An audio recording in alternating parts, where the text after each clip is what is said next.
पर उपदेश कुशल बहुत तेरे। जी हाँ, बहुत सुन लिया मीठी मीठी बातें, बहुत सुन लिया ये करते हैं हम वो करते हैं। अगर इतना ही सब करते हैं तो आप बताइए, हाँ हाँ हाँ हाँ, एक नहीं दो नहीं चले कितने जगह पे आंदोलन चल रहे हैं, पर शांतिपूर्ण आंदोलन चल रहा है। शुरू हुआ है झारखंड में, आप देखिए झारखंड में वो लोग आके बैठे हैं जो कहीं ना कहीं हमारे देश को चलाने की ताकत रखने वाले हैं, दिशा देने वाले हैं। जी हाँ, वो जेनजी है ये जो सिविल सेवा प्रारंभिक परीक्षा की एग्जाम दे रहे हैं, जो जेपीएससी सीजीएल की एग्जाम दे रहे हैं।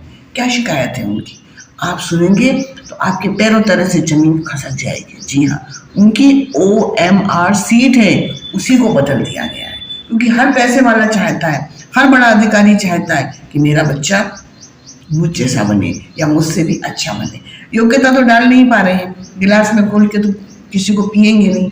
जो बच्चे संघर्ष करके, आप जानते हैं कि उच्च शिक्षा की पढ़ाई कोई भी 4 5 6 साल इंसान बहुत बच्चा मेहनत करता है, उसके बाद जब वो परीक्षा देता है और उसके सामने जब आता है कि पेपर लीक हो गया है, एग्जाम रद्द हो गई है या परीक्षा तो दी है पर उसका रिजल्ट नहीं आ रहा है, जब वो परीक्षा दे के आते हैं तो बच्चे को तो मालूम रहता है ना कि हमने एग्जाम कैसे दी है, वो नंबर किसी और को मिलते हैं। क्या बीतेगी उस बच्चे के ऊपर,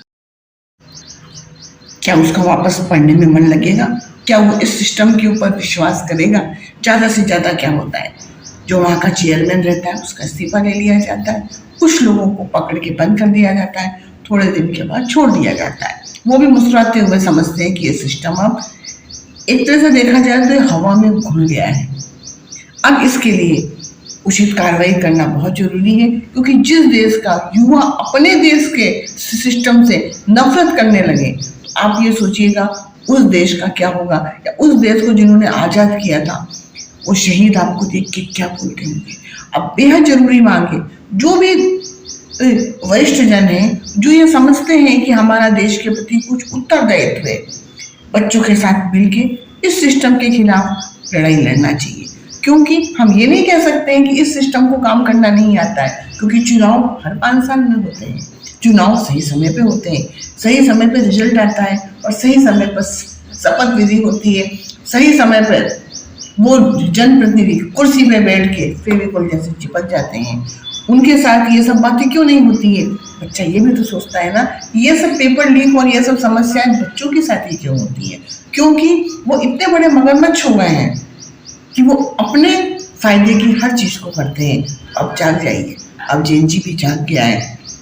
पहले आपने उसको डराया धमकाया, जो आप कर सकते थे, छल बल सब कुछ दिखाया, अब ये नहीं चलेगा, अब सिर्फ सच्चाई चलेगी। जागिए, सिस्टम को सुधारिए, आप सीबीआई को दीजिए, आप बड़ी से बड़ी जांच करवाइए, पर अपने मन में ये सुधार लीजिए, नहीं तो वो दिन दूर नहीं है कि जेनजी आपको कुर्सी से निकाल के खींच के और आपको पीटे ना, वो भी बहुत कम है।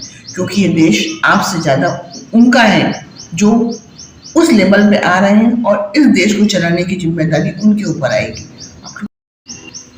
अगर मेरी बात उचित लगे, सही लगे, लाइक शेयर एंड कमेंट जरूर करिए, क्योंकि आप जो बोलते हैं ना उसी से मुझे नए नए मुद्दे पे बोलने के लिए मुझे प्रेरणा मिलती है। थैंक यू सो मच, धन्यवाद।